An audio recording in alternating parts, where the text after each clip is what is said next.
நமச்சிவாய வாழ்க. நாதந்தாள் வாழ்க. இமைப்பொழுதும் என் நெஞ்சில் நீங்காதான் தாழ் வாழ்க. வாழ்க வளமுடன். அனைவருக்கும் இனிய வணக்கங்கள். மாதங்களில் சிறந்தது மார்கழி என்பார்கள். அந்த மார்கழி மாதம் விரைவில் பிறக்க உள்ளது.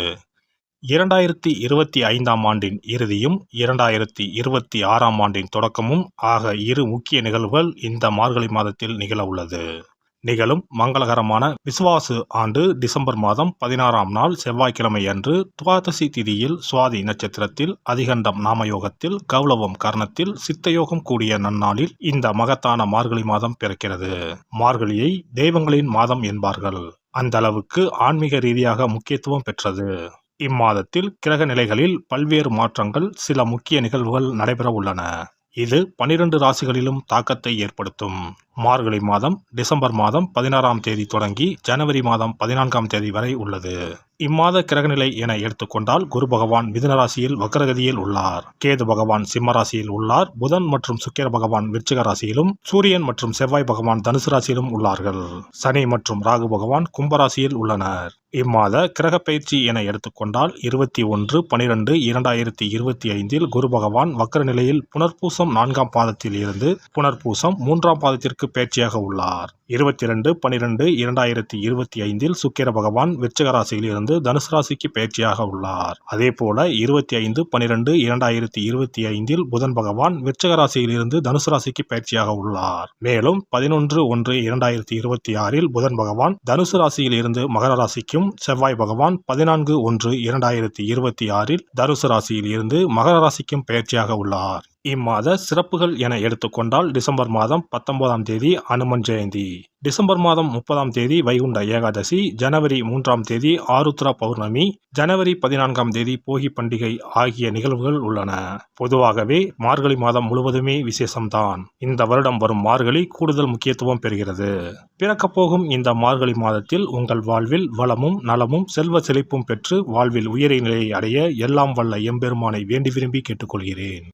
மகர ராசி அன்பர்களே, மார்கழி மாத கிரக நிலைகளை ஆராய்ந்து பார்க்கும் பொழுது ராசிநாதன் சனி பகவான் தனஸ்தானத்தில் வலிமை பெற்று சஞ்சரிக்கிறார். எனவே தனவரவு தாராளமாக வந்து கொண்டே இருக்கும். தொழில் வெற்றி நடை போடும். துணையாக இருப்பவர்கள் தோள் கொடுத்து உதவுவார்கள். உச்சம் பெற்ற குருவின் பார்வை மாத தொடக்கத்தில் அமைவதால் கல்யாண கனவுகள் நனவாகும். காரிய வெற்றியும், பொது வாழ்வில் ஈடுபட்டு இருப்பவர்களுக்கு புதிய பொறுப்புகளும் கிடைக்கலாம். குரு பகவான் மிதுன ராசிக்கு சென்ற பிறகு கொஞ்சம் கூடுதல் கவனத்தோடு செயல்பட வேண்டும். உத்தியோக மாற்றம், ஊர் மாற்றம் ஏற்பட வாய்ப்புகள் உண்டு. மார்கழி மாதம் 6ஆம் தேதி மிதுன ராசிக்கு குரு பகவான் செல்கிறார். உங்கள் ராசிக்கு 6ஆம் இடத்திற்கு வரும் குருவால் சில நல்ல மாற்றங்களும் வந்து சேரும். உங்கள் ராசியை பொறுத்தவரை 3, 12 ஆகிய இடங்களுக்கு அதிபதியானவர் குரு பகவான். அவர் வக்கரம் பெறுவது நன்மைதான். நல்ல சந்தர்ப்பங்கள் இல்லம் தேடி வரும். தொழில் மற்றும் உத்தியோகத்தில் கணிசமான தொகை கைகளில் புரளும். உடன் பிறப்புகளின் உதவி கிடைத்து மகிழ்வீர்கள். உத்தியோகத்தில் ஊதிய உயர்வு மட்டுமல்லாமல் பதவி உயர்வும் ஒரு சிலருக்கு வரலாம். கடன் சுமை படிப்படியாக குறையும்.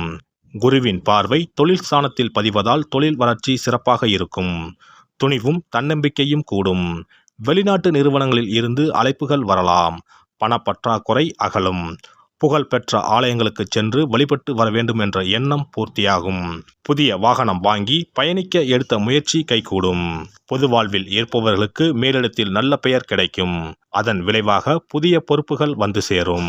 மார்கழி 7ஆம் தேதி தனுசு ராசிக்கு சுக்கிர பகவான் செல்கிறார். உங்கள் ராசிக்கு 5 மற்றும் 10 ஆகிய இடங்களுக்கு அதிபதியானவர் சுக்கிர பகவான். அவர் விரயஸ்தானத்திற்கு வரும் பொழுது விரயங்கள் கொஞ்சம் கூடுதலாகவே இருக்கும்.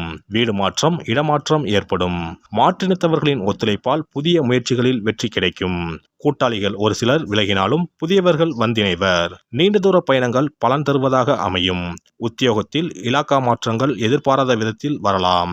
வளர்ச்சியும் தளர்ச்சியும் மாறி மாறி வரும் நேரம் இதுவாகும். மார்கழி 10ஆம் தேதி தனுசு ராசிக்கு புதன் பகவான் செல்கிறார். உங்கள் ராசிக்கு 6 மற்றும் 9 ஆகிய இடங்களுக்கு அதிபதியானவர் புதன் பகவான். 6க்கு அதிபதி 12ஆம் இடத்திற்கு வரும் நேரம் நல்ல நேரமாகும். இதனால் விபரீத ராஜயோகம் ஏற்படும். எனவே எதிர்பாராத நல்ல திருப்பங்கள் ஏற்படும். இல்லத்தில் நீண்ட நாட்களாக நடைபெறாத சில காரியங்கள் இப்பொழுது துரிதமாக நடைபெறும். வியாபாரத்தில் வாடிக்கையாளர்களின் எண்ணிக்கை அதிகரிக்கும். அதிரடி சலுகைகளை அறிவித்து லாபத்தை குவிப்பீர்கள். மார்கழி 27ஆம் தேதி மகர ராசிக்கு புதன் பகவான் செல்கிறார். உங்கள் ராசிக்கு பாக்கியஸ்தானத்திற்கு அதிபதியான புதன் உங்கள் ராசியிலேயே சஞ்சரிக்கும் இந்த நேரத்தில் அனைத்து முயற்சிகளிலும் வெற்றி கிடைக்கும். பூர்வீக சொத்துக்களின் பாகப்பிரிவினை சம்பந்தமாக எடுத்த முயற்சி பலன் தரும். புதிய தொழில் தொடங்கும் திட்டங்களை நிறைவேற்றுவதில் அக்கறை காட்டுவீர்கள். பங்காளி பகை மாறும். மார்கழி 30ஆம் தேதி மகர ராசிக்கு செல்லும் செவ்வாய் பகவான் அங்கு உச்சம் பெறுகிறார். உங்கள் ராசிக்கு 4 மற்றும் 11 ஆகிய இடங்களுக்கு அதிபதியானவர் செவ்வாய் பகவான். அவர் உச்சம் பெறும் பொழுது பொருளாதாரத்தில் நிறைவு ஏற்படும். கிளை தொழில் தொடங்கும் வாய்ப்பு ஒரு சிலருக்கு உண்டு. வீடு வாங்குவது அல்லது வீடு கட்டுவது பற்றிய சிந்தனை அதிகரிக்கும். பொது வாழ்வில் உள்ளவர்களுக்கு கூடுதல் பொறுப்புகள் வந்து சேரும். தொழில் மற்றும் வியாபாரம் செய்பவர்களுக்கு புதிய முயற்சிகளில் வெற்றி கிடைக்கும். உத்தியோகத்தில் உள்ளவர்களுக்கு இலாக்கா மாற்றம் வரலாம். கலைஞர்களுக்கு புகழ் கூடும். மாணவ மாணவிகள் படிப்பில் அக்கறை செலுத்துவது நல்லது. பெண்களுக்கு பொருளாதார பற்றாக்குறை அகலும். சுப செய்திகள் வந்து சேரும். இம்மாதம் அனுமன் வழிபாடு ஆனந்தம் வழங்கும். பண தேவையை பூர்த்தி செய்யும் நாட்கள் டிசம்பர் 18, 19, 26, 27, 29, 30. ஜனவரி 9, 10, 11, 14. மகிழ்ச்சி தரும் வண்ணம் பிரவுன். சிறப்பு தொகுப்பு. வெற்றிகள் குவிய விஷ்ணு வழிபாடு. ரொக்கத்திற்கு முக்கியத்துவம் கொடுக்கும் நாம் சொர்க்கத்திற்கும் முக்கியத்துவம் கொடுக்கும் விழாவை கொண்டாட வேண்டும். அந்த விழா இந்த மார்கழி மாதம் வருகிறது. திருப்பதி, திருவரங்கம் உள்ளிட்ட விஷ்ணு ஆலயத்தில் நுழைய லட்சக்கணக்கான மக்கள் காத்திருப்பார்கள். அதேபோல திருக்கோஷ்டியூர், உப்பிலியப்பன் கோவில், திருமோகூர் போன்ற உலகத்தில் உள்ள சகல விஷ்ணு ஆலயங்களிலும் ஏகாதசி விழா உற்சவம் சீரும் சிறப்புமாக நடைபெறும். இந்த கண்கொள்ளா காட்சியை கண்டு மகிழ்ந்தால் பொன்னும் பொருளும் போற்றுகின்ற செல்வாக்கு இன்னும் உயரும்.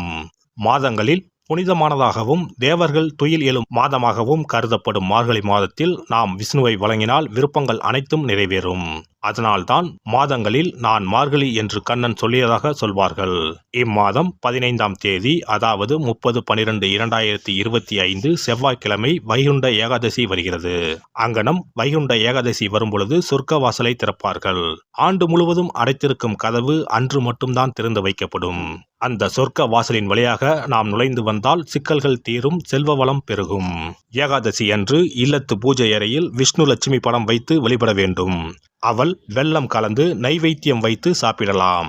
முழு விரதம் இருக்க முடியாதவர்கள் மதியமும் இரவும் பலகாரம் செய்து சாப்பிடலாம். அன்று இரவு முழுவதும் கண் விழித்திருக்கும் பொழுது இறை தியானத்தையே மேற்கொள்ள வேண்டும். மறுநாள் அதிகாலையில் சூரியன் உதிக்கும் முன்னதாக நீராடி பச்சரிசி சோறு, அகத்திக்கீரை, நெல்லிக்காய், கருணைக்கிழங்கு, புளிக்குழம்பு சாப்பிடுவது நல்லது. அகத்திக்கீரையும் நெல்லிக்காயும் உணவில் சேர்த்துக் கொள்வது அவசியமாகும். இந்த மார்கழி மாதத்தில் கன்னி பெண்கள் அதிகாலையில் எழுந்து நீராடி வீட்டின் முன்பக்கத்தில் கோலமிட்டு அதன் மத்தியில் மஞ்ச வண்ண பூ வைத்தால் மங்களம் உண்டாகும். பரங்கி பூவை வைத்து அழகுபடுத்துவது கண்கொள்ளா காட்சியாகும்.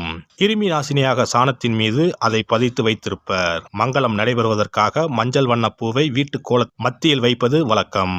குனிந்து அமர்ந்து நிமிர்ந்து கோலம் போடும் பொழுது விரல்களுக்கு மகிழ்ச்சி கிடைக்கிறது. சிறந்த யோகப்பியாசம் ஏற்படுவதாக கூறுவார்கள். இந்த வழிபாட்டின் மூலம் மனநலமும் உடல் நலமும் சீராகிறது.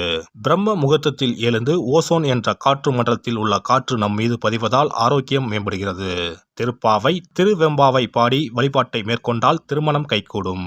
அதிகாலையில் இறை நாமத்தை உச்சரிப்பதன் மூலம் அனைத்து நலன்களும் கிடைக்கும். இப்படிப்பட்ட சிறப்பு வாய்ந்த மார்கழி மாதத்தில் ஏகாதசி விரதத்தை இனிதே கடைபிடித்து பார்க்கடலில் துயிலும் பரந்தாமனை வழிபட்டால் வாழ்க்கை வளமாகும், வளர்ச்சியும் பெருகும், வருங்காலம் நலமாகும், வருமானம் திருப்தி தரும்.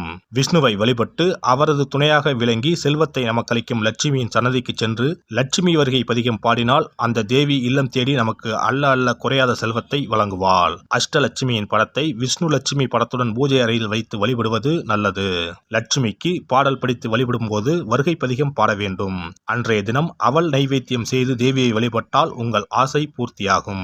நமக்கு வாழ்வில் ஏற்படும் இன்னல்கள் அகன்று இனிய பலன் கிடைக்கும். எல்லாம் வல்ல இறையருளால் நீங்களும் உங்கள் அன்பு குடும்பமும் உடல் நலம், நீலாயுள், நிறை செல்வம், உயர் புகழ், மெய்ஞானம் ஓங்கி வாழ்க வளமுடன். இந்த வீடியோ பதிவு உங்களுக்கு பிடித்திருந்தால் லைக் பண்ணுங்க, கமெண்ட் பண்ணுங்க, ஷேர் பண்ணுங்க, மறக்காம சப்ஸ்கிரைப் பண்ணுங்க, பக்கத்துல இருக்கிற பெல் பட்டனை கிளிக் பண்ணுங்க. நன்றி, வணக்கம். ஓம் நமச்சிவாய. சிவாய நம.